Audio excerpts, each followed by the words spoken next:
Bom dia, internautas. Obrigado por vocês acompanharem o meu canal.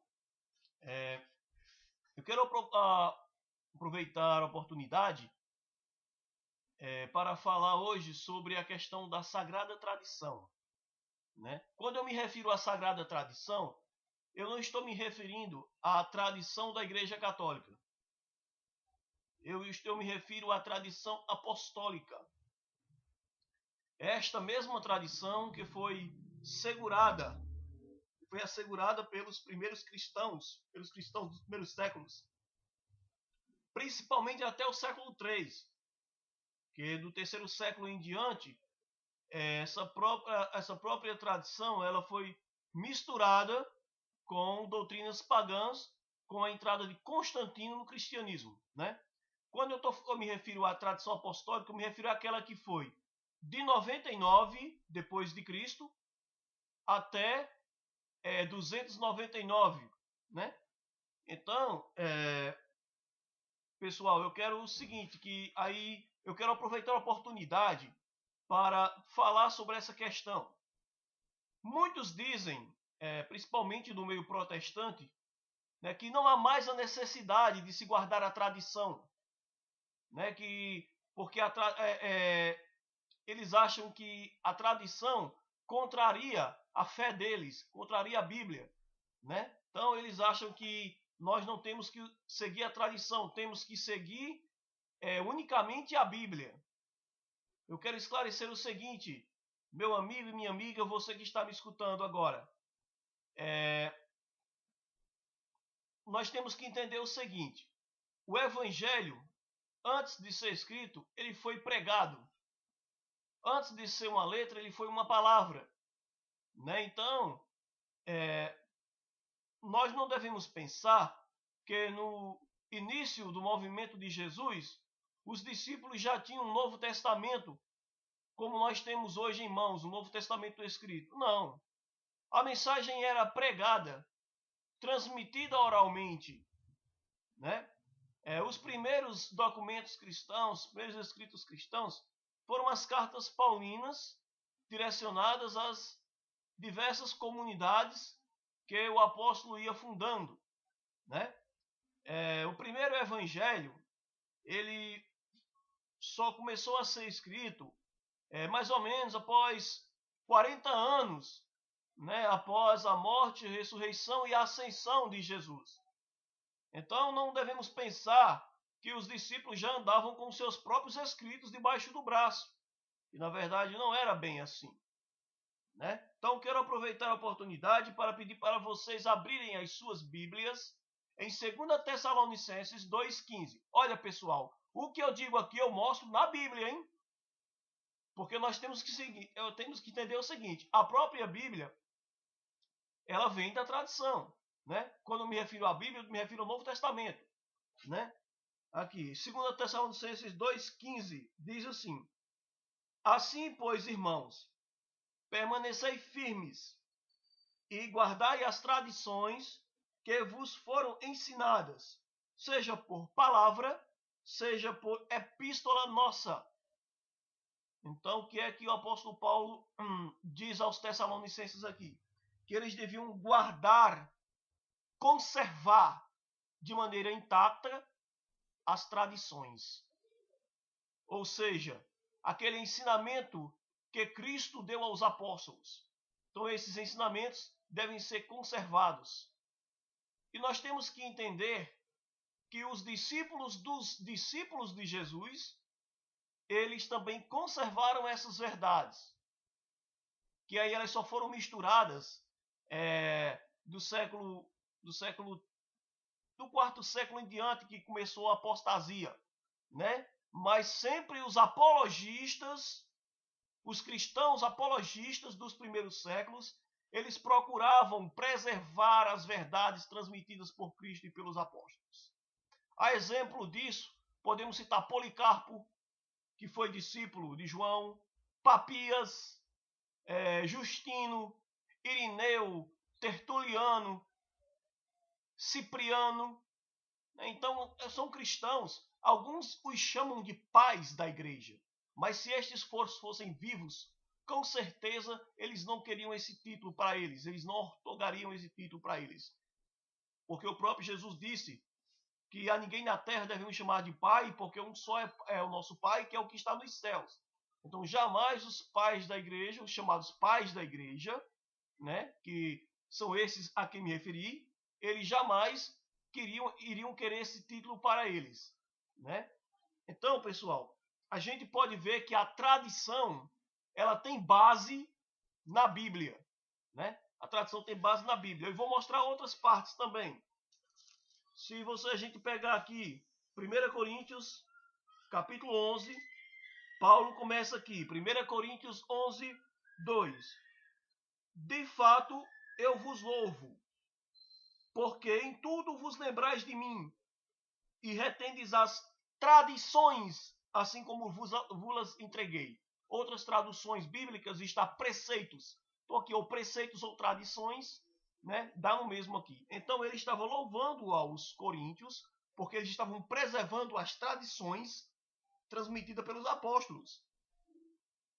Né? Então aqui é bem claro. Então outra coisa aqui interessante, para a gente ver, e uma dessas tradições que nós vemos aqui é o piedoso uso do véu, né? Que nós vemos aqui em 1 Coríntios 11. E a gente tem que entender, vamos ver aqui também outra questão, que está em 1 Timóteo,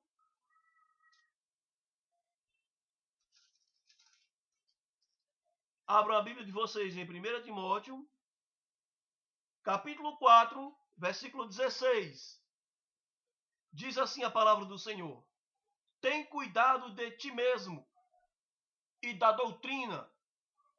Continua nestes deveres, porque fazendo assim, salvarás tanto a ti mesmo como aos teus ouvintes.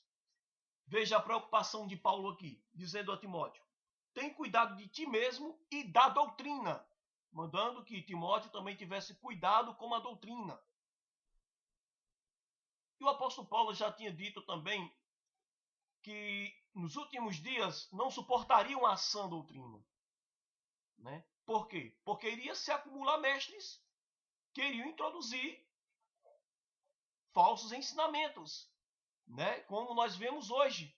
Então, a sã doutrina, ninguém quer mais viver. Infelizmente, são poucos os que querem viver. Então, eu digo, dizer que é cristão hoje é fácil.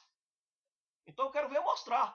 Né? Então, ser cristão de verdade, que a gente pode dizer, é abraçar a doutrina de Cristo. Né? É segui-la, seguir a doutrina de Cristo. E nós sabemos hoje que os homens procuram muito tornar o evangelho fácil. Né? E Jesus já deixou claro que não é tão fácil assim. Requer renúncia. O evangelho de Jesus é o evangelho da cruz. E devemos segui-lo até a última instância. Né? Então, é interessante. É preciso... Eu quero também que vocês abram a Bíblia de vocês em 1 Timóteo 6, 3, que diz: se alguém ensina outra doutrina e não concorda com as sãs palavras de nosso Senhor Jesus Cristo e com o ensino segundo a piedade, é infatuado, nada entende, mas tem mania por questões e contendas de palavras, que nascem inveja, provocação, difamações, suspeitas malignas. Então eu faço uma pergunta a você, meu amigo e minha amiga. Você tem vivido a sã doutrina? A igreja que você congrega, ela tem vivido a sã doutrina? Eu dou um conselho a vocês. Eu digo a vocês que consultem os documentos antigos dos cristãos dos primeiros séculos e vocês vejam no que eles acreditavam e façam uma comparação para o que acredita a igreja atual.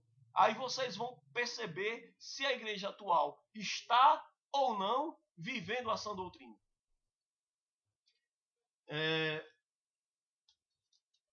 Quero também, amigos, deixar aqui para vocês também lá a carta de Judas.